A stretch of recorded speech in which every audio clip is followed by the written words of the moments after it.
creates more pollution than a hybrid. And this is not known by a lot of people. A lot of people. I haven't seen that. That's very interesting, actually. Yeah, and this is a study that just came out, and what that means is, and this is very important for people to understand, is that that's another bill of goods being sold to the public, where, oh, well, great, we'll have an electric car, let's plug it in. Well, where is the juice coming from that's going to charge all those huge battery packs in the new General Motors electric car, the Volt? It's going to be coming in over 50% of the power in the United States comes from coal-fired power plants, which are enormously polluting, very dirty, and very destructive to the environment. So it isn't as if that energy is coming from someplace clean. It's not coming from hydroelectric power or something. It's coming from coal. And so when you factor that into the equation, you're better off buying a Prius or buying a hybrid car that uses some gasoline and what have you, because the electricity, when you're taking all of your power needs for an electric car from the coal-fired grid, and again, it's over half of all of us get our electricity from coal in the United States, then you're actually creating a worse environmental problem than if you just bought a regular hybrid car. So I think that this is why we need to change the dialogue and do real science on this issue of the environment so that we solve this problem with real solutions and not what I call pseudo-solutions, all the false solutions that are being proffered out there that are being pushed by special agendas, big oil, big coal, the big auto manufacturers, and what have you, because these are non-solutions which are being falsely presented to the public as real solutions, and we need real solutions. So true, and I guess one of the other things that mentioned along the way as we're discussing this is that there's a lot of the people who don't want these things to happen don't even think about the fact that the transition to using where we are today to using some of these technologies in a significantly impactable manner. In other words, say 30 to 50% of the country using these technologies, so there's actually a significant reduction in our fossil fuel usage and our money going overseas, et cetera. That's going to take a while. That's going to take years to integrate these new technologies into our present situation. And so it's not a overnight, as I've often said on these on the World Puja Network in the past, it's not an overnight change that will occur. However, it will be an overnight change in people's attitude and views on the possible versus the impossible. And knowing that some of these things are possible, is going to make a huge difference in the way people approach life. Politics will change, et cetera, et cetera. So this is non-trivial in terms of the potential, but we have to do this. We have to do something different than where we're going. Let's just talk about the how quickly this could happen if we get a major breakthrough with this Stan Meyer equipment. One of the things that we're going to be looking at is, can there be a kit that would retrofit an existing car engine? Let's say you have a Ford Explorer or something, and you're spending you drive 15,000 miles a year, so you've got about 1,000 gallons or more a year that you're using in fuel. That's costing you around $2,000 to $4,000 a year in fuel costs, depending on the price of the gasoline. Well, if there was an ability to take that engine and do a conversion of it so that you could run it on water with some additives so that it wouldn't freeze in the winter, and have one of these systems on it where the emissions would be water vapor, if anything at all, this would be a huge breakthrough. Now, I will say that in the last year, I have visited a facility that was in Oklahoma where some scientists had done exactly that, but they didn't want to bring it out because they were afraid, quite frankly, that some of the special interests would actually harm them, that they would be assassinated or what have you.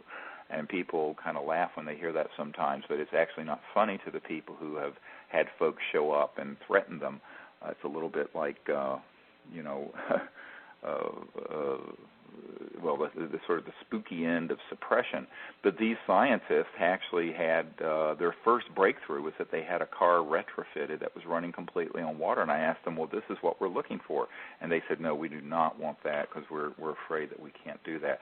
And this is one of the reasons why we think it's so important to have the public involved early, because those kinds of clumsy attempts at suppressing this are going to be very hard to do if there are millions of people who are aware of a breakthrough like this. But imagine if we were able to get the Stan Meyer equipment up to the point where there was such an ability. Well, then if there was a mandate that the existing cars on the road be converted to this system, you could have that transition happen pretty quickly. It would not only be a fantastic economic boost because of the jobs it would create, but you would suddenly have the ability to convert existing cars that are on the road to a clean source of fuel, even if it was a mixture of half and half. So I think that this is the kind of research we need to do. There's a lot of evidence that this has been done in the past and it can be done, but the likelihood that the special interests are going to let the United States government create this breakthrough is not good. I mean, I think we're all going to be very sad if we sit around and wait for the bureaucracy in Washington to do this for us, or for the big auto companies to do this for us. All the evidence that exists suggests that, in fact, they would do everything in their power to delay such a breakthrough, if not viciously attempt to suppress it. And for that reason, we need to be responsible for it and be the group that is the leadership group that leverages this out to the public and in front of our leaders and policymakers and say, now this is exactly how we need to do, but we have to be able to prove it. We have to actually be able to have a generator running that is running on this fuel, or a car that is running on this fuel.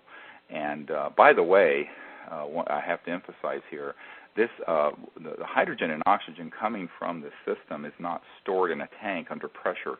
It is actually used on demand. So the risk of explosion is actually less than that for gasoline, because it's not building up into a tank where it could then explode. A lot of people who've talked about hydrogen-powered cars have worried about a high-speed auto accident with that hydrogen tank exploding like the Hindenburg. These systems create the hydrogen-oxygen mixture on demand, and so it's burned on demand. And so there's no storage like you have in your gas tank. And as an emergency doctor, I will tell you that some of the worst accidents I've ever seen have been car wrecks and truck wrecks where those gas tanks have exploded and enveloped the car in, of course, a fireball, just like a jet. When it crashes, most of the deaths are related to that fireball. So this is a real actually safety advantage, because you're not storing the explosive internal combustion engine's gas source. It's actually being created from water, which is, of course, non-flammable, into hydrogen and oxygen and used on demand. So there's very little of it at any given time that would store up. So this is a very important part as well in terms of safety. And then you look at the supply line. Look at the amount of damage that is done to the environment from oil drilling, oil tankers that leak, ones that go aground, ones that hit rocks and split open, et cetera, and so on. There was recently one in the San Francisco Bay area where a tanker hit one of the Bay Bridge support structures and really damaged the bay there. You're talking about water. So if you spill water, you've spilt water. It's no big deal.